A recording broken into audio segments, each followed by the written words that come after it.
December Kuminu and Fahu. Vaccine is here, see Ometini Yakonya Kobi. Omunko so a dear lumin say ye can't a year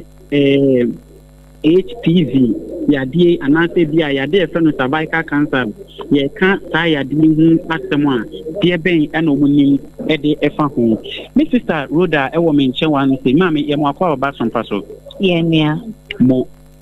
Tired year, you bony being cervical cancer. What's it? Now, what's your 10 on you found?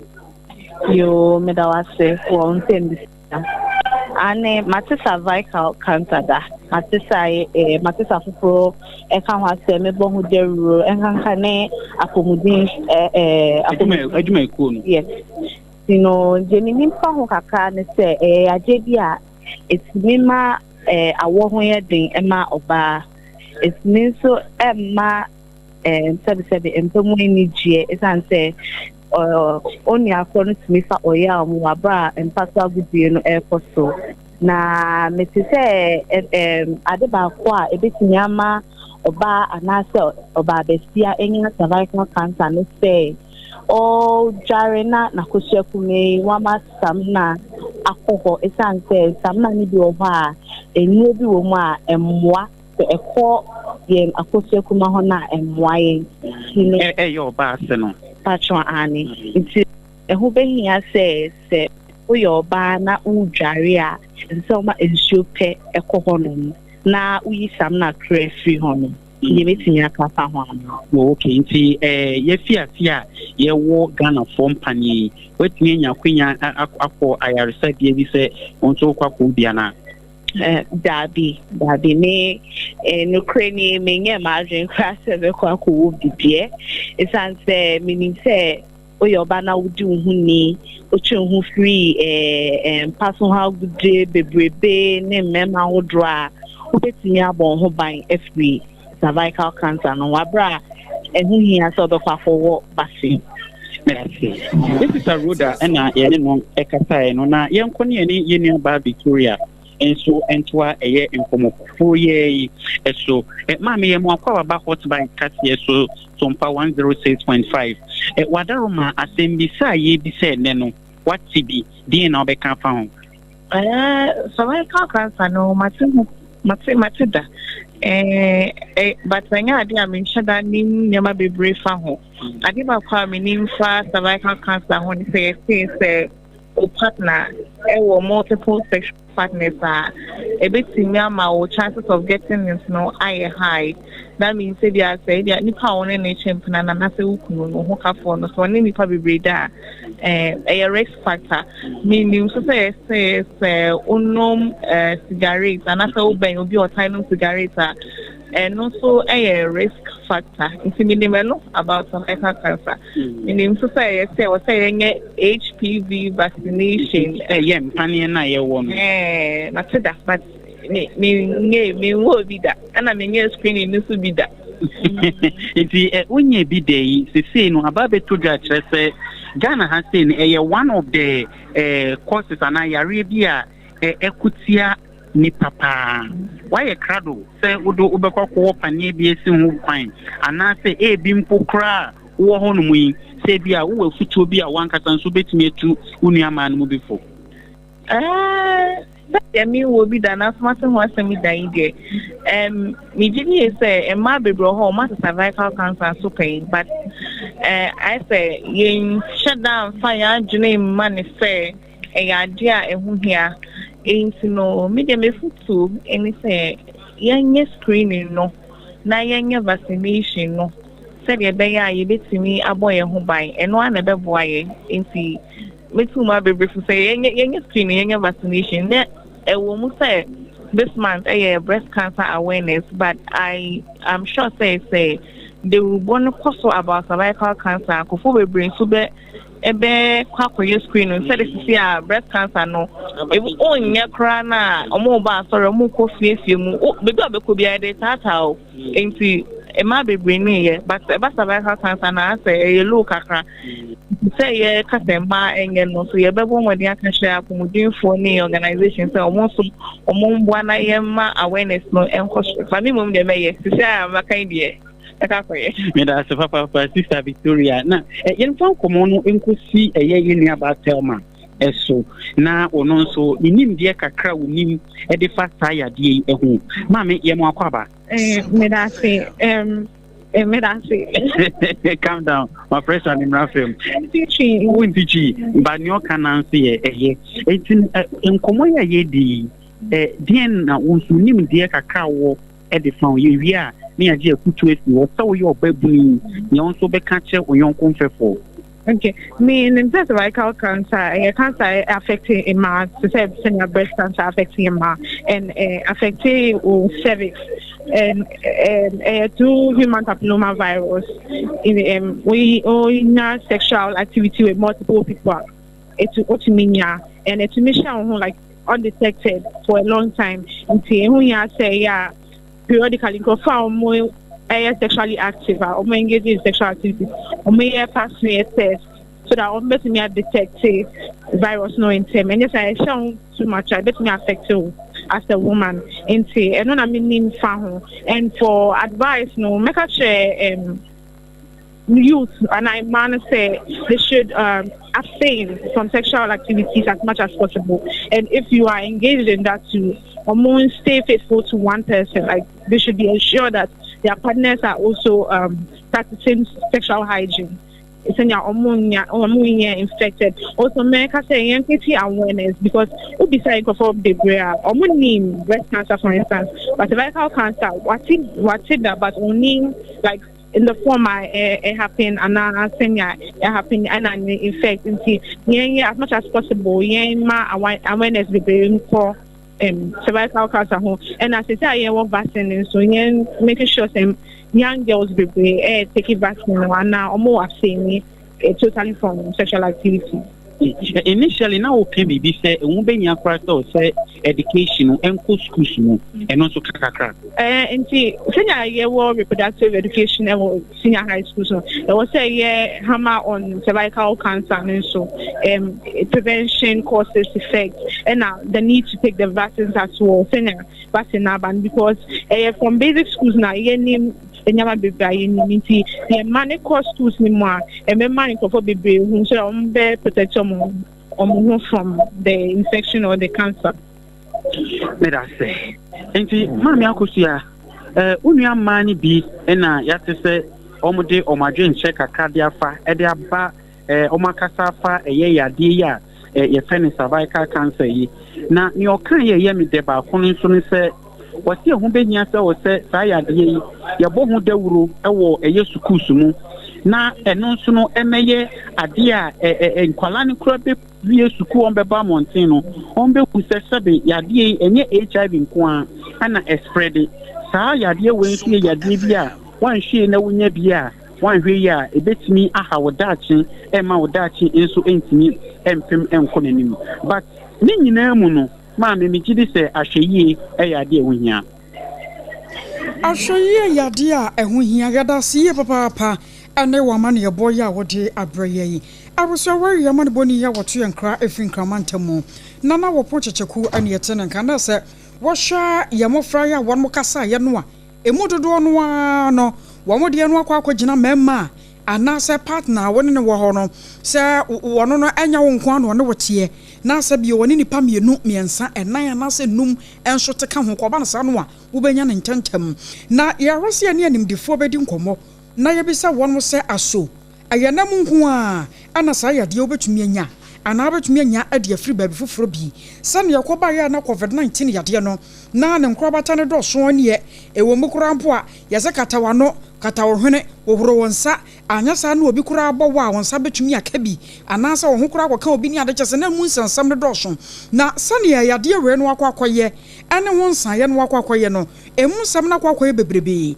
na asuse ejina manko aso anasa mema betumi anya bie no ye hwesa ye ne animdifo bedi nkomo na won mabo ye mu nkyiremu ama ye hunu se anyambia no cervical cancer ya ka ho asemi sa human papilloma virus no eye no nko a ena betumi di abrama anasa foforo bi eka ho Sompa 106.5 Accra Sompa 106.5 Accra na join me live ewo Facebook no so na her videos ne pictures ahodo a ye de egusuo abuso akwa benya bi no hwe eye Sompa 106.5 Accra. Yanko Kolebu Abayero Sabia. Na eni adokota fo enkonkodi enkomo emfanfa ho. Ya no wura Nancy Eshan.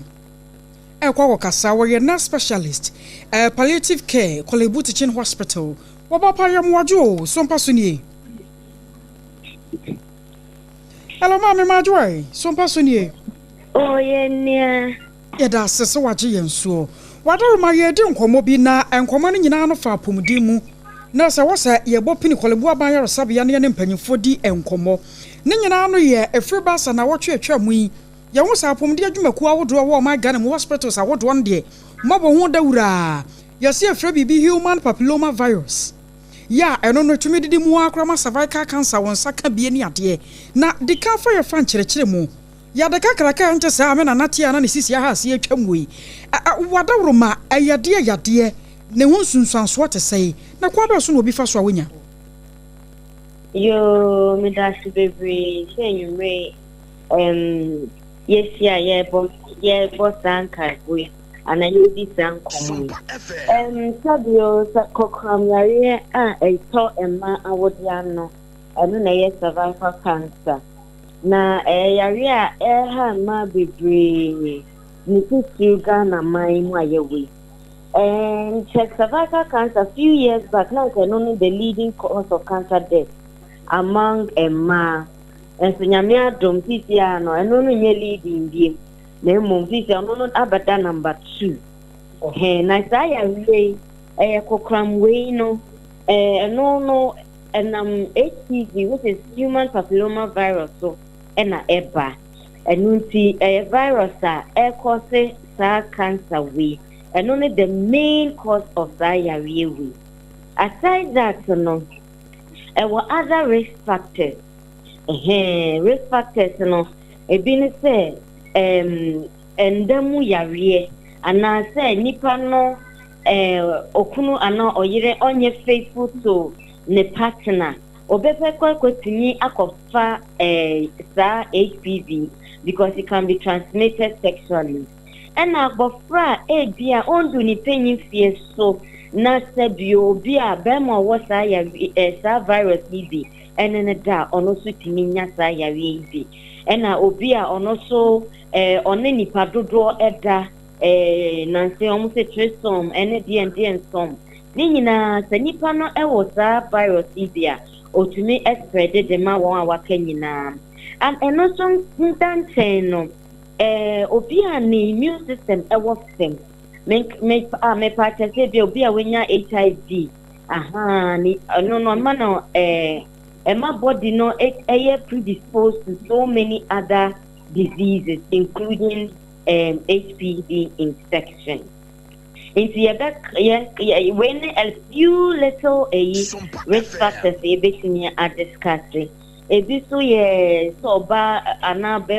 smoking is one of the risk factors for cervical cancer. Alcoholism and also one of the risk factors for other cancers as well. It's no for cervical cancer. It's cervical cancer de nyame adom ye hu Adepa ema Adepa, which is the HPV virus, human papilloma virus. Na so dia wo ka trasa emema no tumi de mama pacho you emema no tumi de mama ba emema no de wo munya sa yade ni bia na sunsunsanso no wo munya enti se be man enya HPV a ono no the only cervix for nothing to onya cervical cancer. Okay. But ono mom serve as a career, not the ama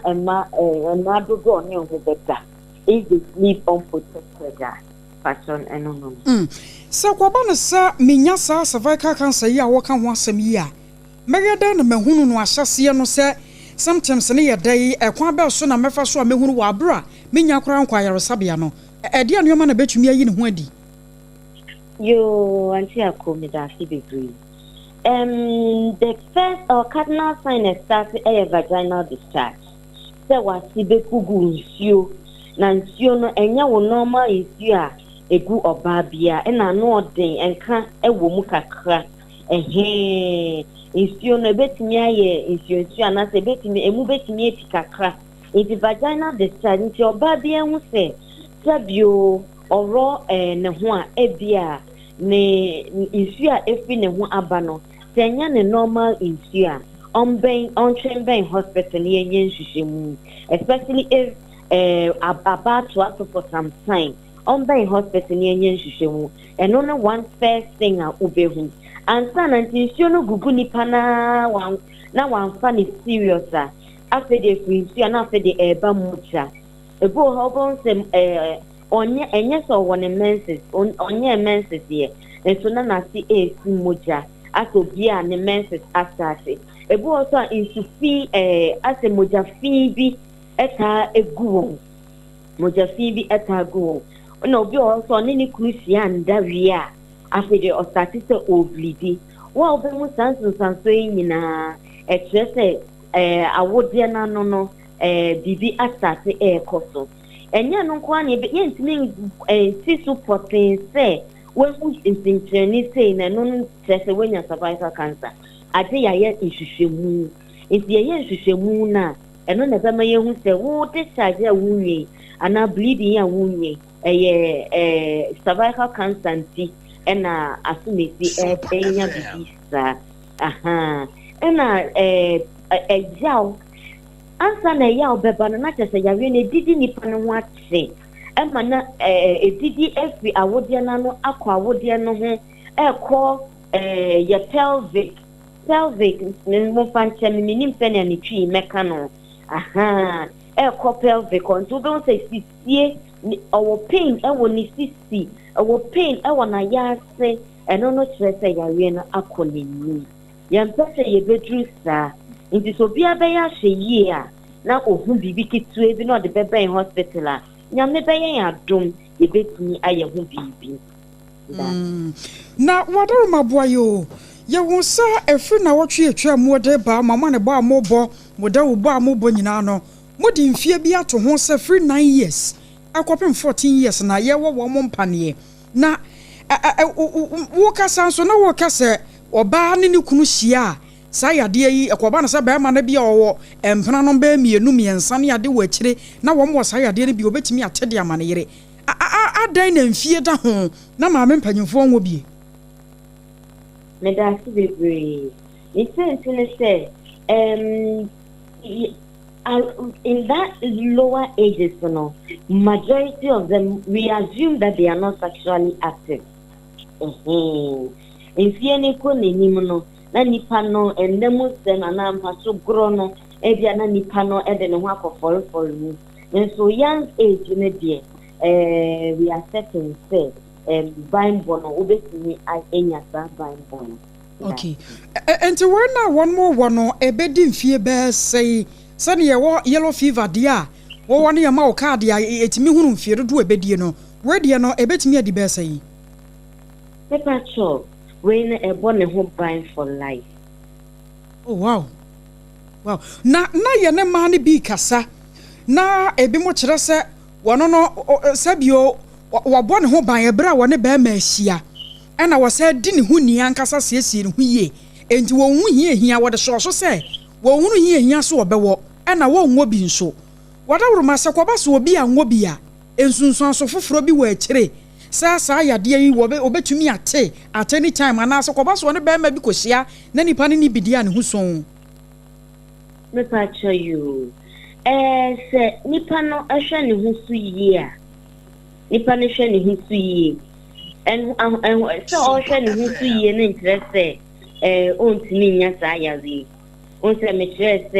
ade no eye niama pi but HPV no nititu no ene never ohwe ne husu yi no bia na ono de ohwe ne husu yi enso nipa one no enam no bia no anya hwe yi sa bacho ani ono ne ko ya hwe yi sa dia na just wakotwetwe de abreno so ono ne fianda protect omumbo mo ban dia na just ono so betimi etiti do ono no etimi ahwe ne husu yi obesto obetimi asanso etichi ya wosa ansansam bi ne nam social media no so minim se mepem na de mokra ma tete bia enokra nam so ma health minister kra ba yi ano myth ahodoɔ bi nanam saa enure hu yenim sɛ kwaba se ye wo pane ye wo Ghana de a yetimi nya bi COVID-19 yɛten wo mpanyinsɛm yɛse seseses ana wo kora abewu ɛne yɛhyɛda de aba Ghana se yɛmfa me test ye ne adeɛ saa na saa vaccine ye no so mu wei nso mu nsensam no adɔso wada roma ɛte saa bibi saa wɔ ho a wɔsɛ mo ma ye hunu ana wɛnde bibi ani ho so that question is dear. Your question of amount for bisa, na ye bisa so. And so yeah dear, we are just consumers. And ye to say vaccinating against this HPV virus, no. And no never boa. Ama nipanenya sa protection we every cervical cancer 20 years or even more than that. Aha. Na vaccine no to sanswe. Yeah, sometimes it's in a physiology, nipa body no. Nipa body no. Obi yellow fever, one tissue, obi so one, obenya issue. Obi wo COVID-19 vaccine, when young to Sansubia. Obi so go the same thing when young issue. And in a nipa no. But whatever the issues are, me di say apomudumu Adepa apomudia se ya o de ko hospital a ye betumi aboa na nsunsuaso bia yetumi etu ase amanipa no yo wadaro mama gya wo mo akokora me se wo brepi yenhwe sade ye wo kan ye se enkoda 9 years kopim 14 years de wo mo ankasa no wo mo mfa wo mo hungumu se ya awi bia na ya awi bi na free ya maame no so de kro de obi kan ye woro de ya gyamu se kwaba no se bia ya maame bi te baabi na wo pese pane oba be wo bia akonya no wo ho ana we no enye fo mpanyimfo when it dey enye fo mpanyimfo because so omoko hospital no money bia nipa no oye virgin sebio on fa be mada so no mo ye ehwehwemu hu se oye negative to the HPV virus and then who kwan betimi awo no but no betiska but nia ya na nationwide die eno na free the try but peni munene die ono no kwa said you beti akakra you mama me no wasese waje bra no wa churchere yade mu ni nsunsunso ne kofa bae ene kwan ye befa so ebesia no kwan nyame sure why Edasi degree. Edasi papa. Edasi. Arusiani ana de bon komo yi ayo Royal Nancy Eshan. Woko kwalibu abanya resabia. Wire specialist awo hono mo anu yete se wo church mu cervical cancer. Yade no sene emu sunsanso esitienti sabio emema wo mugu ma ba se nan ye num so no se kwaba so mkokwate a partner no obetumi dia baba sawo ama no agyeje what bite kase bo ana busua wasoguso a wutie no Lester compliment another woman chini yete baby what the young toothpaste and the brush atayechi yase ni pade woni mo nyamna no ana wo se wo baba kase ni tirinwi ka ho ane nanso ase de wontumi sra tirinwi na regi aba entu nya bia betumi de abutu so nanso ase de wokɔ soro ba famanu na guwa no mu satesai eno ana ade na mo enje se wokɔ na se wo sene nya wani mbegu ase papa eno nti na wo bia enya ya toothpaste and the brush se wo betumi de aka ho enje ba bia wokɔ bia mabi mpa ho sanse ye wona nkete ho ene ye wona kase ye wona dantamo e bia sene osika sam sitie no won sa betumi aka bia mana ye ya asefo se wo modie ne bo nya din ne bo da fam no opeso obi ato binti Abusu wajama so babia wokɔ abisa won sabeka bi Accra opeso open dodo mutu a for 0501 61 9588 0501 61 9588 ana Kumasi 0501 39 0338 na wonem panyifo ani enkomo medimafo aba center na doctor say what the time ato yade no so diama wo se yade ba na ha wo tete wade wuti na no wonse do ama wo je ho ba bi a anyi a aye medimafo aba center ana wo se wokɔ doctor time da sunie doctor we na de mera ne na ye na ade na na okra ne birthday jai na nyasem keto ma wo se wo sa yade no wo kyewade wo sa yade no wo kyewade Akra apokua se mayira Kumasi wo wabu akwa agogo wana government school ne din hware mu a ne bo so da fom no bedi nkomo tu kokora na sikasam nya wo kwan obefa so no bekasa na ayarsa ayo chefa 0244 77 4282 0244 77 4282 ye jina we so no ya dan ho ye ba kasi e wonto so no eba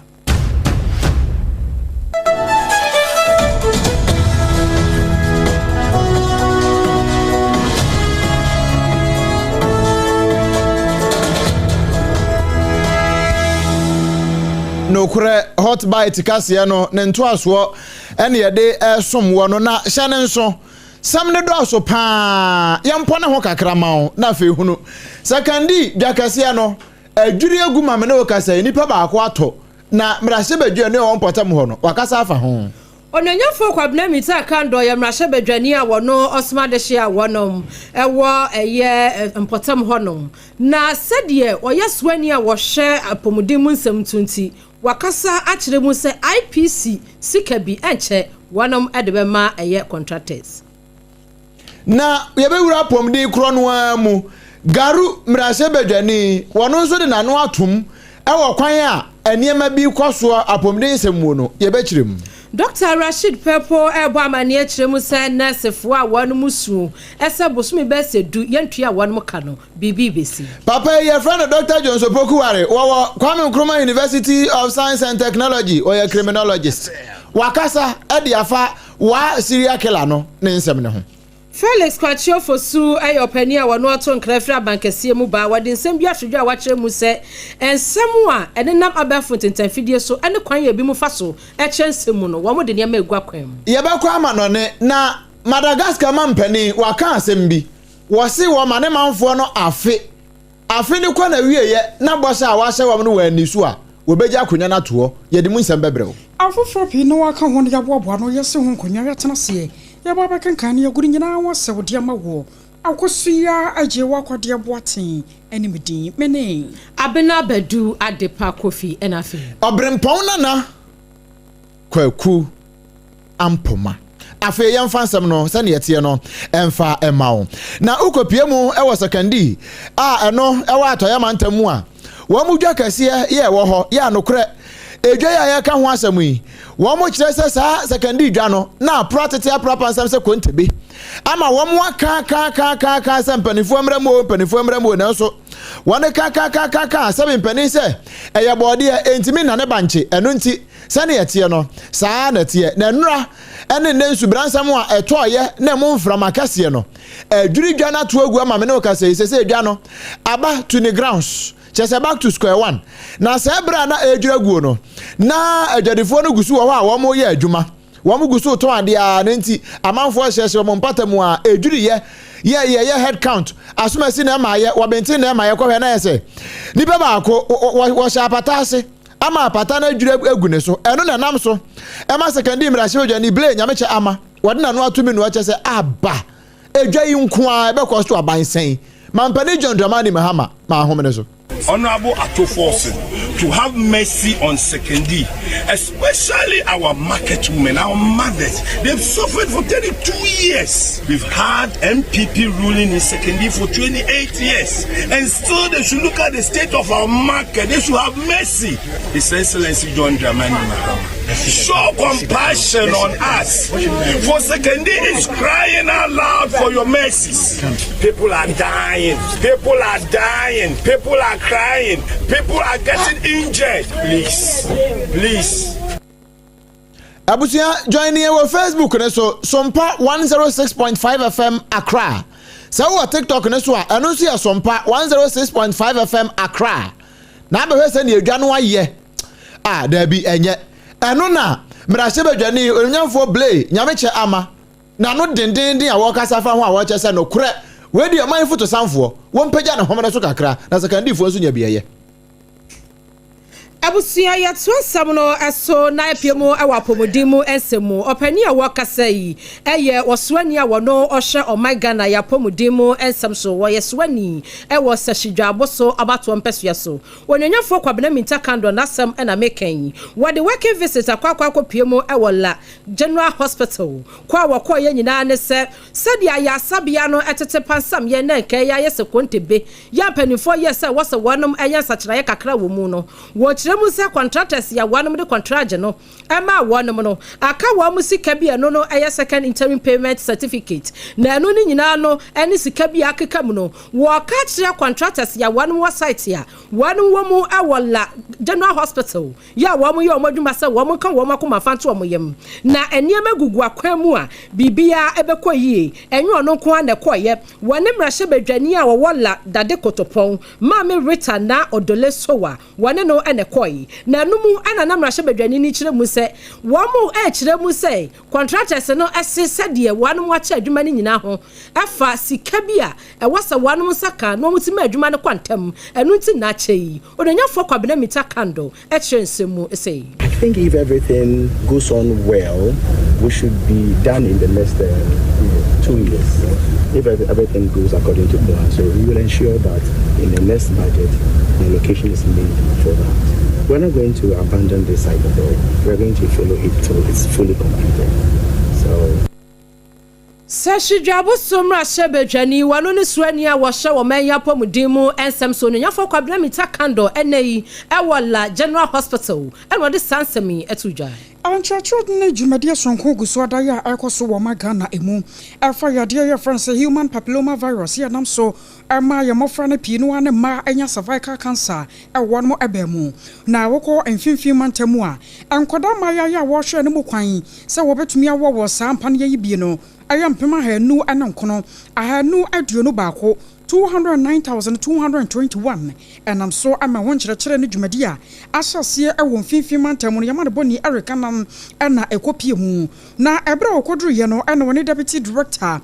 for public health Adema finfin mantam Dr. Jojo Kwabena atwetwe nkomo afa yade hu na ne nkyeremo de maye no ebini Emeka ka wo twemi but the ebodo wo there ye bo no former and there da bo ho ban efre awode na no kokran yereba na ye share na nda na wo ko di de ye da ye panena ye wo no abo a wo ko no you know pa de no buy no ono na odo dem awode na no kokran yereba na de da you did there. As I know, we don't our friend pilot, we don't man,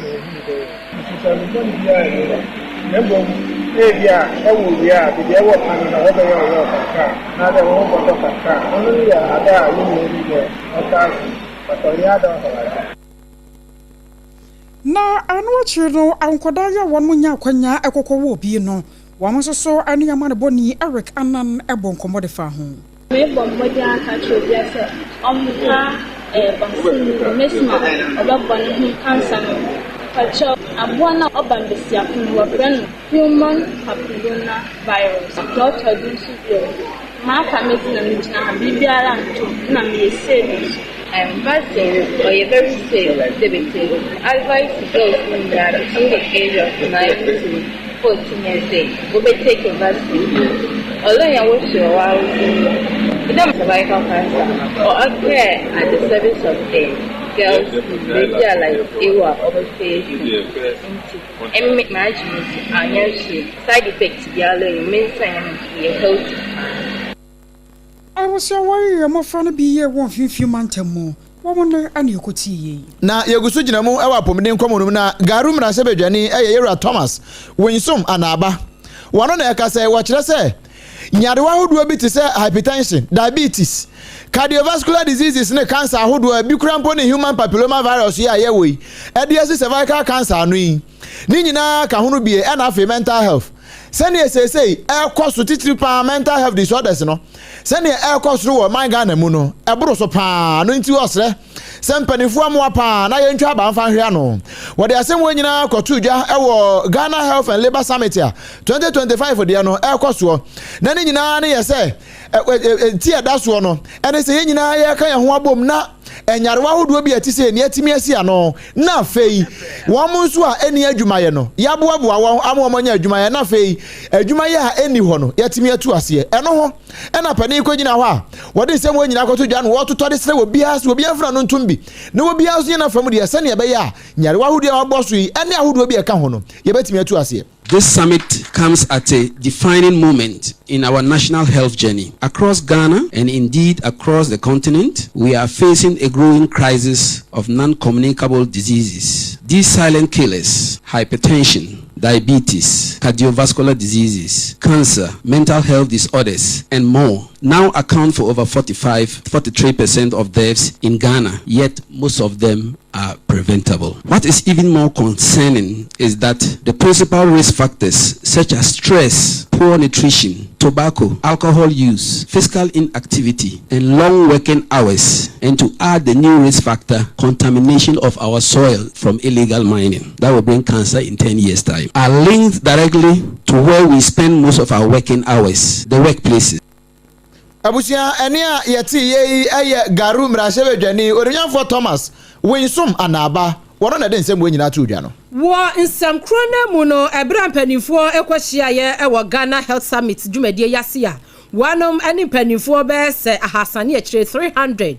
won mu hia ya na wanom etoato adwen sasadwen said ye be ya eyadewa ahodu a eye communicable ones de esai ane de ensai wanom betumi apane pomesebra papa nim no oswani a wono ohye eye enwuma ane apade hu nsam so ewo mayim eye Dr. Rashid Pepo wogina simpie ni apaso ekasai etoto sre anesefo a na watwe ba konim moti mu hugu montene so ade kodwan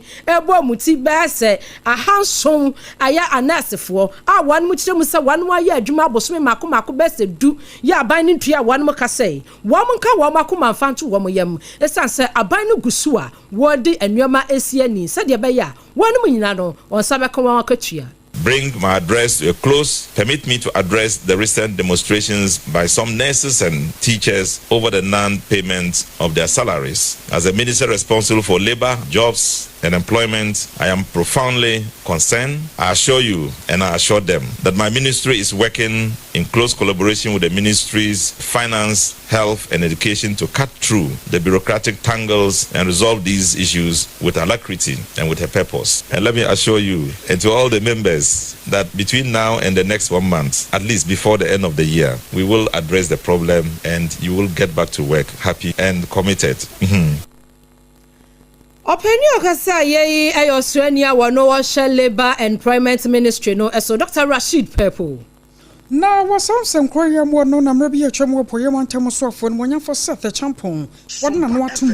waso adwene no mabi wa wanti asese se abaye batena akonya so yi wontumi ne no ma no de kwa kwhye ne kahiri ne nyina no kwa kwagina se ase ene yira Rashid Pepo ne nsem wa wokaka no eduru mrabi kura pro kwa kan sa ai salary ni delay ya nurse for ne teachers junior doctors won mo se nyankan ne nyina no ye se abanta dana penso no wanto to no yie enu nti na aka wa mana bana sa no ze krache wo na adwuma no ntumi nya enu no so wajade ato ho na asa wo de bobo adum ni atan no akoba na sa no a aye na hadwen. So for me, I pity Honorable Rashid Pepo for what he said. I pity him for his age and for the experience that I, working with him back in Parliament, I know, and he understands the processes we go through in public recruitment. You can't come and just say this and get away with it, because I'll prove you wrong. And he's 100% wrong. Why did the Bank of Ghana ask people who they had asked to go home come back? Because they realized that the people had gone through proper recruitment processes akin to all the other sectors. Because today you will listen to the Honorable Minister of Communications and the Chief Whip of the majority in caucus asking that we review the security services age limit. When my brother Ni was speaking against that. Why? Because those actions are compromising all our institutions. I was saying maybe a chamu. Apoye montem so for you Seth a champion. Na ye kwura mu ewa abonefo sem mu kakra. Pani ya obeka sasesi yi. Wonu aba na abonefo sem pa wasua ho ade enti no. Wo bo utiri mu kura no na wache odeda. Osan so ye lecturer. Ewo Kwame Nkrumah University of Science and Technology ewo Kumasi. Dodo na friend Kwame Nkrumah Mamula. Na ye friend Dr. John Sopokuare. Wono na ye ka say wo se.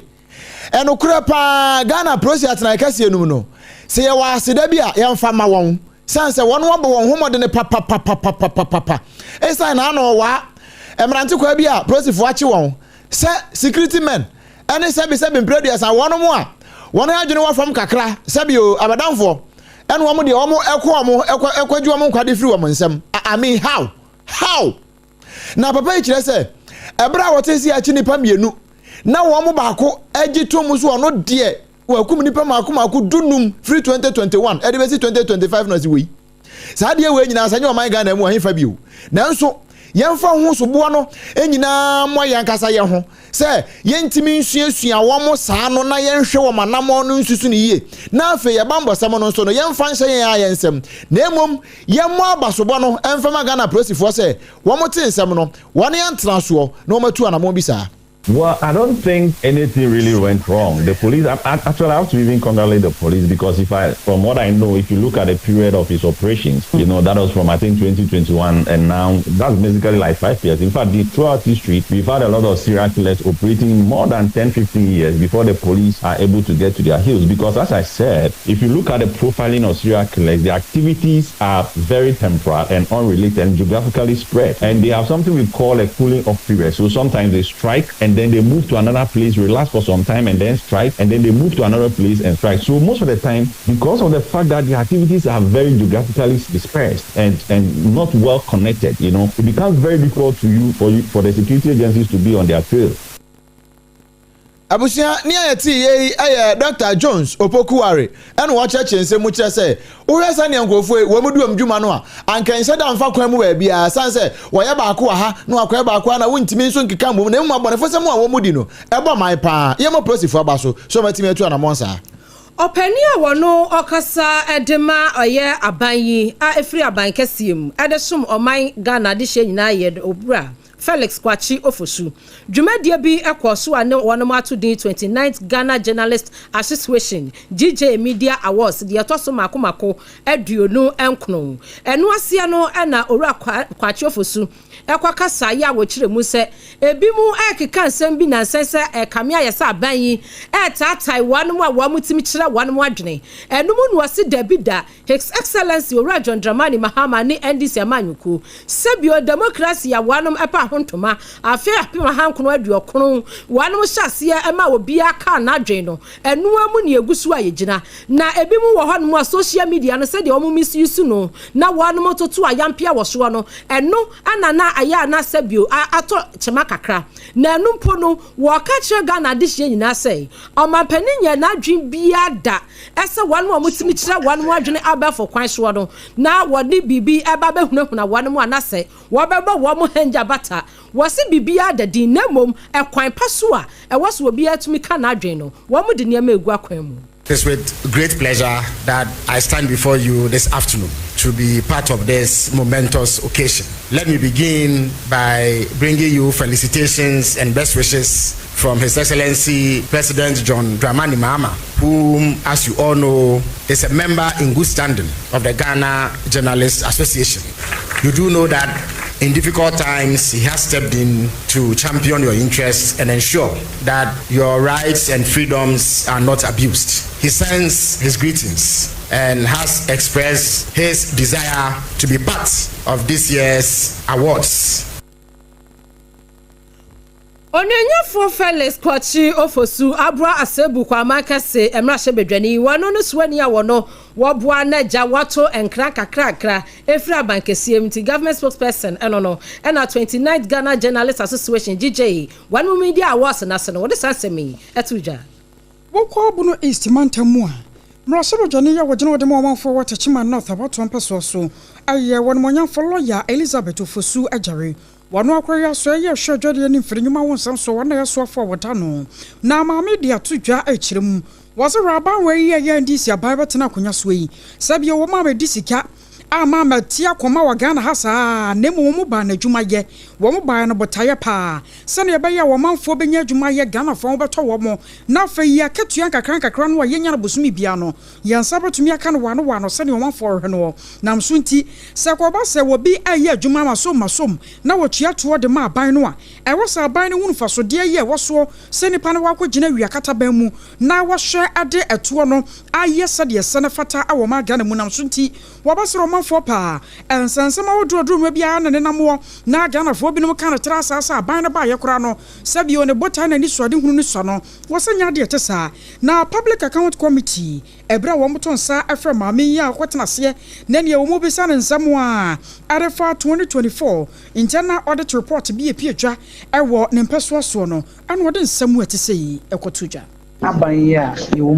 the name of the game is accountability. Enti Yera Excellency John Dramani Mahama, or can say Obama Assembly no 80% of the common fund that Modia. And power this word is kind of mom. Enti Sesika we Maudia. Now see a show not yet pepe. Na me hwe abono is to mine kama the original minister no or you good o wie sesia no si sudua o hye omo nyina hwe obi ankratem se enioma na wo pese wo ye no project a wo kan so be waye wakọ round ahwe obi a constituency ehu se enioma nyina e kama me aso me hye DC for ni nyina e wo me region bono east me ni o ma didi nkomo be hu se de omo ye no e kama. I was your warrior, the Monyan for Elizabeth of Akosua Agyeiwaa and Yokotia and what you know. Anna DC, ya were no water Chima North. One Monyan for Adam Kwabna Johnson, and so the two so a trust a wushimwa. Aqua Bonnie de Kumneman for Papa. Now about an Akonyan wom, why ye be now so and see, Nam Swinty, was shower one Munina Basse. And the shower doya was what the Quaquan Motu was what to na Ebuana, Wekra Shamwa. Agro processing factory be a water Chima Northa, a was Shana Boasan, ABENA Mabuno, Ebenya Jumaye, and also one Mutu, Ogusu. Kuyaye Sachiramu Enunti Nadaroma, Yone Assembly no Atimi Akambo, Menoka say your cashew processing factory, Menoka say it is under construction, Menoka say so with African Development Bank, and soon announced from Member of Parliament Honorable Elizabeth of Akosua Agyeiwaa. Yeah, Timi Nananoma Kamboma, Yaji about 500 acre land, our district now, and economic zone. I had house so many factories, Senebea, Yeba Buania Tima promote agribusiness in Tichimano. I will say that it is the leading producer of cashew. And Member of Parliament, or who's Anoma Winina, and Onion Ekambuma, Senebeya, Obeya Dum. Now, more factories relating to cashew will spring up.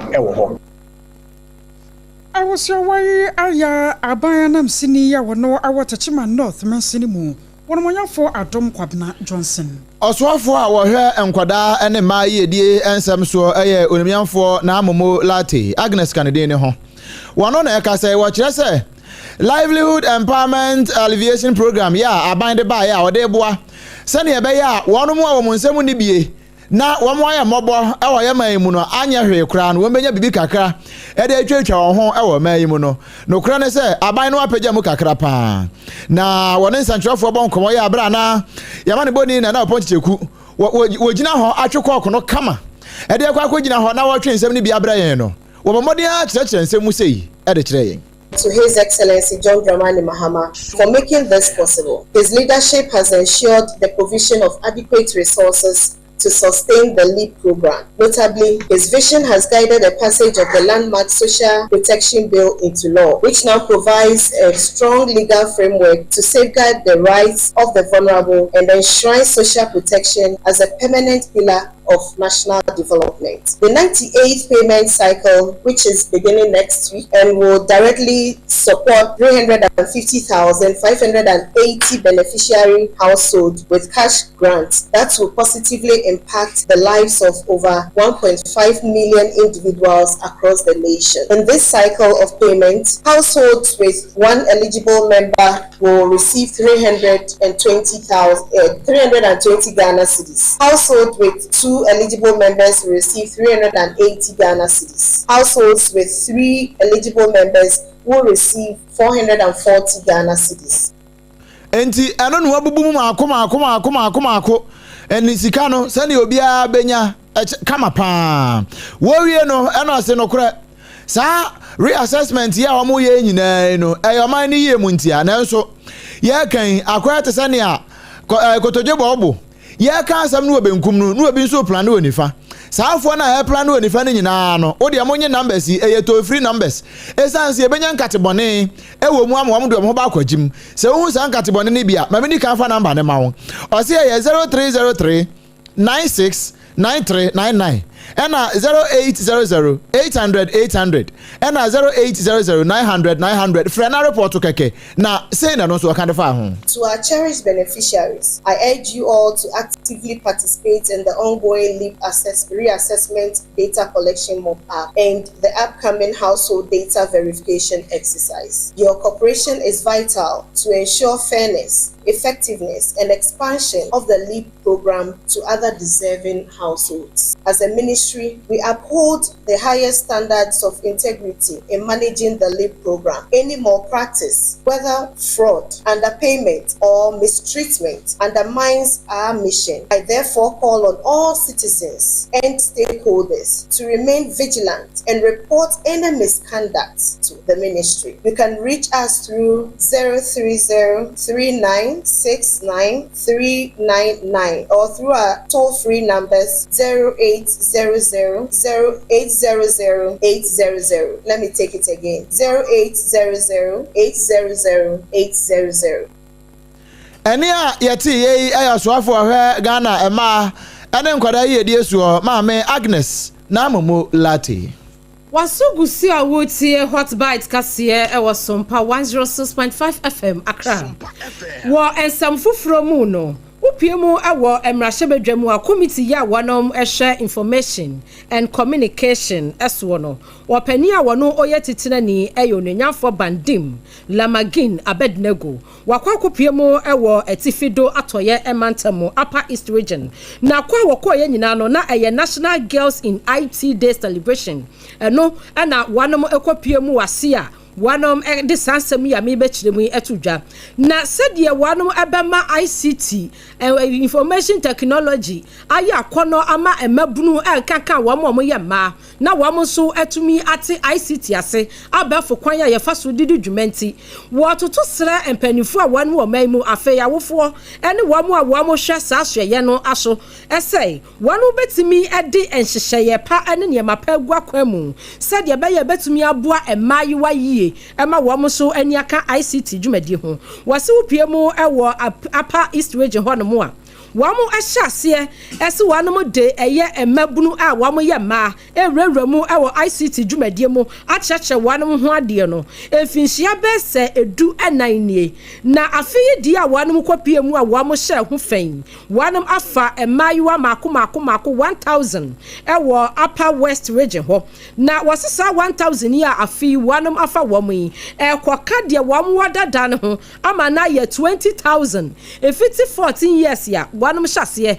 etitete emaiwa no anaso wamu training wanom no de akwakwakodu no ebra onanyafo bandim Lamagin Abednego ene Sompa kase twetwe common say ene koi. We from Parliament wants to challenge you with your ministry and the agencies that participate in this to evaluate and monitor and tell us the impact. You have training institutions under your ministry. We also have the Accra Digital Center. The other day, the select committee visited them and saw youngsters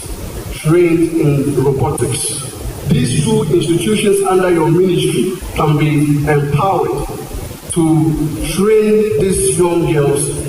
to really become creators and not only users. I was asking one of the organizers that is it true that those trained can really develop websites and understand cybersecurity? I was told it was basics. Openia wakasa ye dwamtenani committee a wanom wo mrahye a wo mo hwe information and communication committee ne so no onanyafo bandim Lamagin Abednego okopiemu ewo National Girls in ICT Day celebration ya ekoso ewo Upper West Region ase eno de sansemi etudwa na yamofra ya wonu rancho so ku ahoto mu no wo ko Cape Coast North abato mpeso so won finfin mantemu a ana wonu moteda ne pa ebra wo momra sebedwani wonu monyafo kwa mena mintanya akon wo bo moden a toto chop box ahoto ne gya nyasam keto ma eno chema nkoda basa hanu ya fei na wonu mu senior high school ahoto mu na ebra wo kodru ya no wo cha no ma no afei na enigi ada ne nkrofo dodo no ahun sansa wo hwa sane abrabɔ ne sitie wo baabi na wo de toto ho sam no se dwane atumi afa ka bi na watɔtɔ boss ne ade ade ma nkoda no a na sɛ ye ne gisem enam so mayama ne boni Erica na kokopie hɔ ani won monyamfo kwame na minta nyako atwetwe nkomo bi sansa anyambia no ade akora na ka na koma ema ne tu sa na mo no ɛna yewura ne ba ba kyerem sɛ wono no ade na da ya so dada na waye adwene kora sɛ street boss ahodo no ɛno so de baba sane ye bɛya bambom nsɛm wɔn bɛyire mu ɛwɔ mpɛso no so almost every year we support one of the teachers and we are support we be here follow up scan the more our food you first can money and we very actually about 200 chocolate I get banana water Don't people delivery wise now or any assemblyman ma assemblyman ya calling password the one number like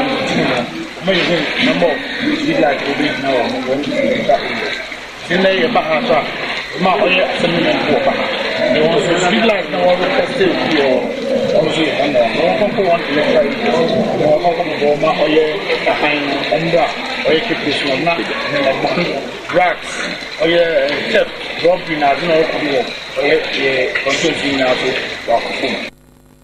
na anwochu no ana wene monyamfo kwam na minta nyako ato so ade afutuo ama adesuafo nyina se dia wode chobos ne ma wo mu no nya de no onom nko a wo mo rasa ne yebaya wo ba ma adesua ho abanfaso e wo ma gana mu na ne mpeso asonso agidin pa meka da no so mo fama na wo kusu mo wo ina mo nkongo siaze mo so wa ke china oye ndibon na o ko do people sport na e ba class ye no reke ye sa so ma nyaza ye o ma me na ko ba yi 8-year development plan the balance oye na me adoma Thursday owom yes e akofaba na wo people stop after 8 p.m. the bill afobia was the young afobia was sit down e ba cho e yan addition okoso say just statistics na yan tertiary institution na second faculty oye aso dem ye basic school wo mazo mono on to you the extra school placement we are wanted to get now on abo mo be enya 38 as a very holy child so won be 38 say one nti say you to bo na ye mo no wo tu fiade wonja grade oya schools na wo ye yan ka say yan person wo tu na education ya na krokro mu no aneyama ne boni Erica na ne adesuafo a wo mo saka chobo si bi twetwe nkomo wo mo so adasese and I think it was a while. The Muslim girls are in the what? So we are not going to do it. Yes, I said, now only for the mission. I want to try it.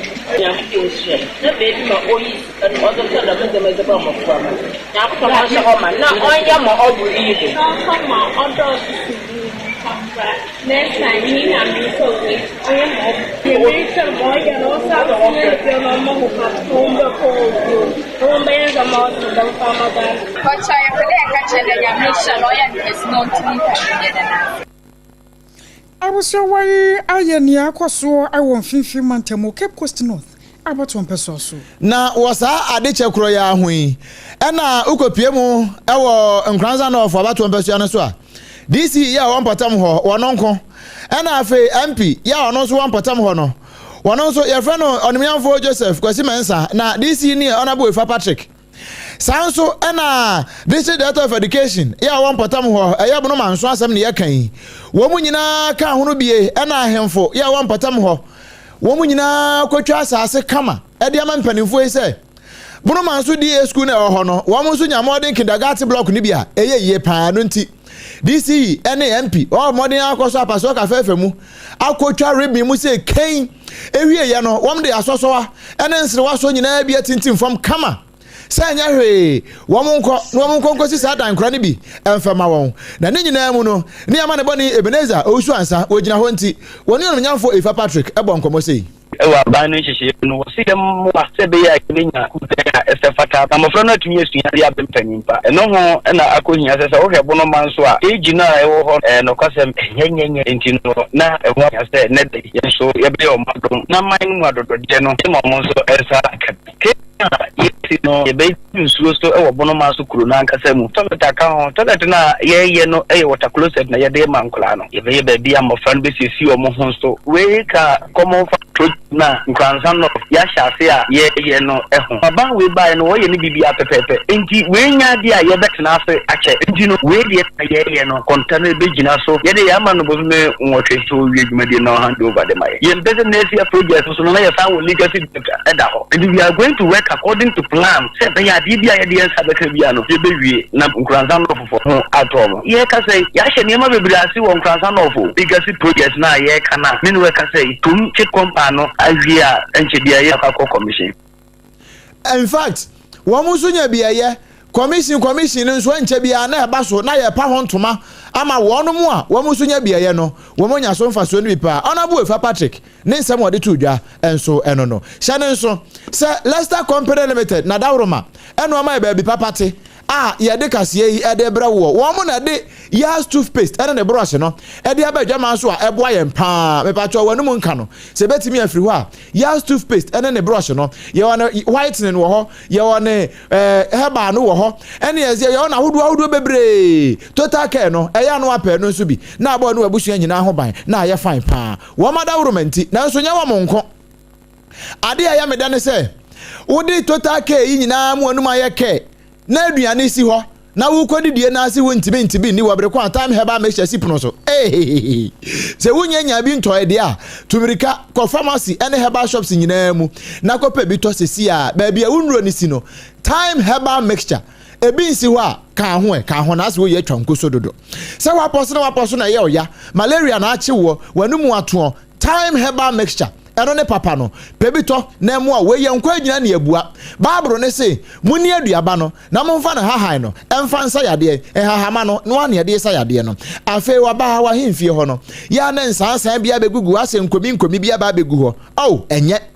ɔbɛma onso ojo nso a wote ya party se ebi aka aseɛ nanso ɛmaaye ne ebetimi abo wa piano no ɛyɛ time HH mixture ne capsules no ɛyɛ drontafo ɛyɛ akabom nanom ɔba wo so no mbe yeye why na bibia atumi ayɛ fine mepacho empem mmerɛ yɛ nso eyi ne nyina ɛde free hɔ na emom hyɛ no nso aduro nya mu apemfo ɔba wo ma akoda no fo na akoda wonya mfinhyia dumienu obi aka bia betimi anom bi wo wo pɛ dodo no wetu aton no numbers ne yɛ simple 0244 417669 0244-417-669 na one mpani abo eho enkomo na wonya ne saa no a afi na wo ba ba waduane no se onga mama helping hand ebi mfra waduane mu ampacho ofa uko fie ne fra wa ba no ka kire no se wanfo onga anya aduane na wunni maame unim su aduane a wo ye no onga ni mu a mepacho de ha ho fancy pro no so na ye ni why sanse onga no eno na ye papa ya wiase amansan nyina agi atum se wo de fra waduane stew na wo ye mepacho enkwan na wo ye wo de ye stew ben pan ade ya wunya wanga mfangum wo de stew nam no se nye onga bo se nam na ye nwensen asebo mepacho ye onga ene betimi aboa wo eyi sa ha nyina ade afiri ho so na mo aduane nso aye de obi adi anu wo bo na num se to na bibi atimi aye fine onga mama helping hand promised of father roma enom de abedwa so a eboa pa ama aduane nyina nso aye de afei human papilloma virus no ya na ya hye ne wona se no we ye vaccine no ye di si cervical cancer no mesrew enkwada no anya mfinhia enkono edi kosi duba 9 no 9 to 14 years no ma wo monko wo mpane ni bi mepacho wo ye assemblyman wo ye owofuo wo ye teacher ni opinion leader wo ye ohene ana wo pani bia wo mpotemu a eye ama nkwada no wo ho no maayiwa ne titiru no mo monko wo mpane ni bi na emwa wo mpa we nyina no se edi si kokuram a eto awutwa no mu ene awutwa na no nyina ye mpese beba ho ebeben no kra ye di ho nkomo hot bite so tumirika ma ba ne nko na wonko je sanfa so we bi we nyina no Ghana Health Service adawroma eno wo mo de san kai boyi e de abreye ma ye na ne ye ho sima pemra ye ba ye be ko Madagascar na nsemo efiri ho ba no e chenkuri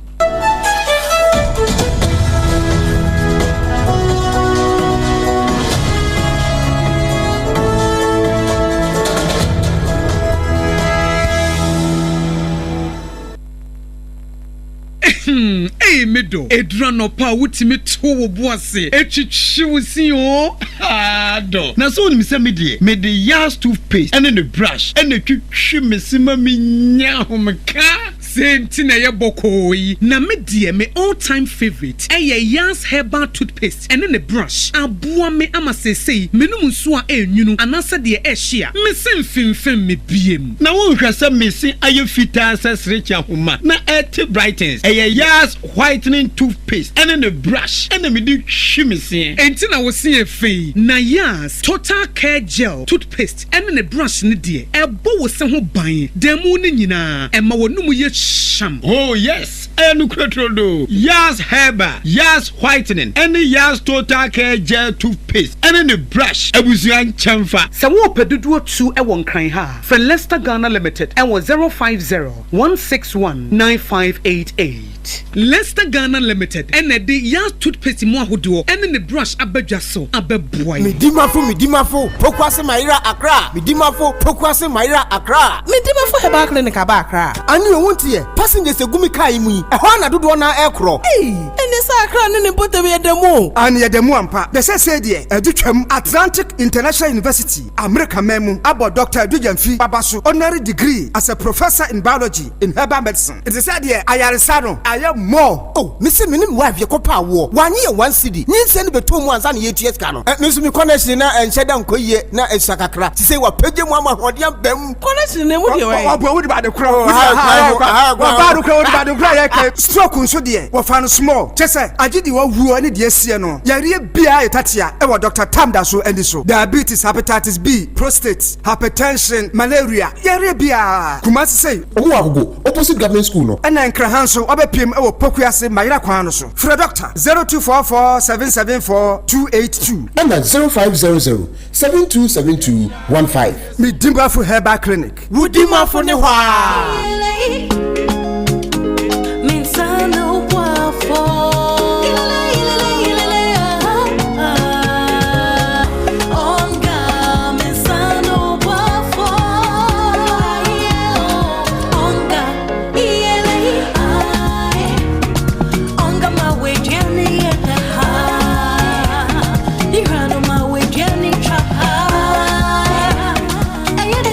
da obiari hia emwashron kubia ebemani ni opepa aye de change onga mama sano boafo FDA agi edwedie yin krato ya so sano boafo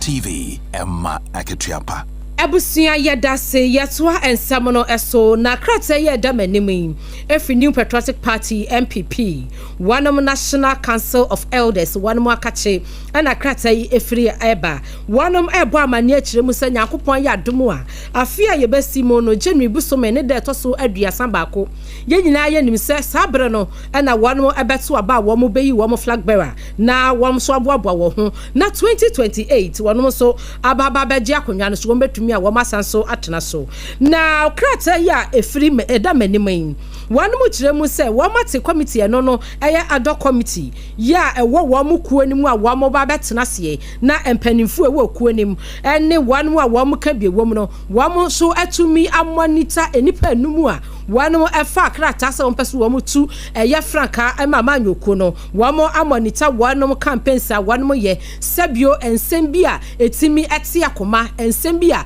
edi disunity ebeba party ni mo no one edi ho nkomo na ama abodwo ato eye party ni mu empanifo abo amani akire mu se wo mo toto sere empanifo a one epre eye flag bearership position no na afei wo mo achidifo wo mo a wo mo kasa edema wo mo ese one mo hwe wo mo kasa mu yie yie esan se de dema ene kokoma ni nyina no eye krobofo ma na afa safa ne afanso enka enkyese abontensofo nya dai emefa enko entinu mu nyina mo wo ekuo baako mu a mo pre eye akonwa kese yi na mama mo kasa ho ate na mama mo kasa abanyam kasa edi nka bombeba kasa enko wiase na asemasi ne benya na obenti anya afa uhu na wuntumi nkasa ne ho no wo mo nyi nyina akwa wanum si wo mo ka kire eye ekuo ni ma na afa Ghana de hye nyina sei yanso yamoa wonom na kwanya ye befa so ye beboa wo mo ene sei ebia wonam social media no so na hu opani bia wono opre franka atubra dwa no e 1pp mu na ni statement ya watro de beto social media no so no sebio ene wonom hyehyeye ebo abra wobetumi ayi ekuo impanifo asotire ebi nso ana campaign bi na wonom ye ne kasa efri na numu eba no ema enkabomu ema ekuo nim eno so wobetumi ayi wo masotire no ti eno mate sa ado committee ya wonom betena se yi na mpanifo se ne kurakura mu no wonom etoto sra wonom a wo mu nyina so epre eya adwakase yi ese eyonuado ena wonom de wo ekuo nim eti wo mu hwe na traditional wonom ade hyase efri tetetete no wonom nkosoa eni so na biakoye entimintina ko nim tahreta mienu kabomu a ebo peme na pania wano committee ya wano mwatie waye penia wochia wonano eye engineer Dr. Kwesi Abiase wase bibia ni a ubetumi afra no ewo 0544 322 622 wano ne manono afei se ebi nso a ubetumi ababe hu committee no ewo bia ya wano offices ni nyina ewo na wode wonsam a anase ebi akrata wode ba ya no wode ababa besom womo na womo kan susudua sei enye se bia wo hu social media nko ana wati bibi efa empanifu a wanmu ginan eho na wasode abeka womo se wo ba fa evidence de di adanse a ekirem sa semesi no benten e ka sasem no ampa empanifu a womo sa shekrata yase National Council of Elders NPP and of a New Patriotic Party Accra October 9th 2025.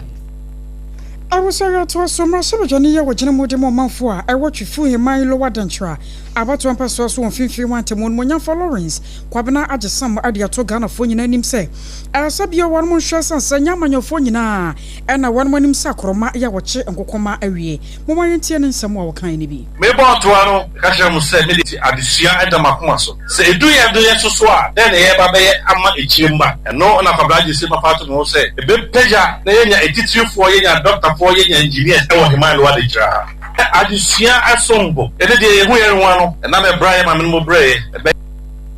na no the district director of education Oraire Juanita Nkansa one also added to dwasa kwanya ene mpewanyisa hyase yinitie no ano edin Debia metakle wo teenage pregnancy won se me mbaye o wan boya ya meme omo sha mpewanyisa sente hai na debia wa sha me bose obeboa ema enyama akoso ma tufu human lower danger directorate and district.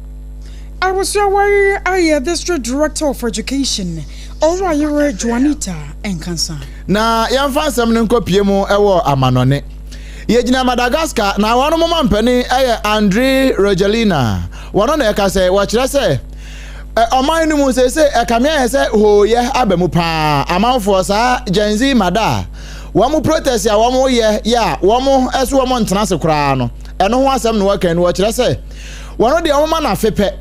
afintam waba fix problem bia wa Madagascar manum na sa afini duru na se wantimi amfixi a wono Andre Rogelina wodna adwuma beto asama mpani eno nti asama oka ye yensu ye de ani etete wankɔ na ho edi akira afi nkyare bade na nso afiri nya bedu ne ekopie mu ho na problem no gusu ho a ne yabo ne no de akyense no korɛ wono ane nka ye wono an resign. I was your honey at some nyina esi nsam wode boy no de dem wakote no bi ayasa mfimfimantemo won mahase ya HP vasa na won mo ewo bi na mpanyefo ade futuo e ma Ghana ma Onyanyofo kwablem isa kando aka kire mpanifo a won mo ya adwuma e wala General Hospital se project no bibia be kwaso sanse fana wanam ade be bo adwuma die no ama aye wano no wanam gu kwan so ejakasi ya wasakandi ebu ama me no ka se nipa ba kwa to ma hwere ne nkwa MP oho wodna no atonsem no mu bi osofo ye ohwe adwade ne mfirima wonsam so akasa atrose Ghana mampanyi ye Rajon Dramani Mahama wabo ne ho pa so bma kontabu aye adwuma na nuamu anu akachi a nurse fo a wanum ye demonstration say wo mko makoma fanto wo yam esasa ban no eboa ne ho abetua wo ka Madagascar man panen say mama na afe wo besiesie man no say wanya wodna adwuma beto nsem no na hodo bebre kan we no ho na nuanu baasa ye gi adwa e ma Leicester Company Limited ebeso yimu ma ye de nsem no nyina ebre wo na adwuma ku ahodo nso ebo ne chidom Obrempong na kwaku ampoma ni minuanom ABENA badu Adepa Kofi enafi Akosua Agyeiwaa kwade boatin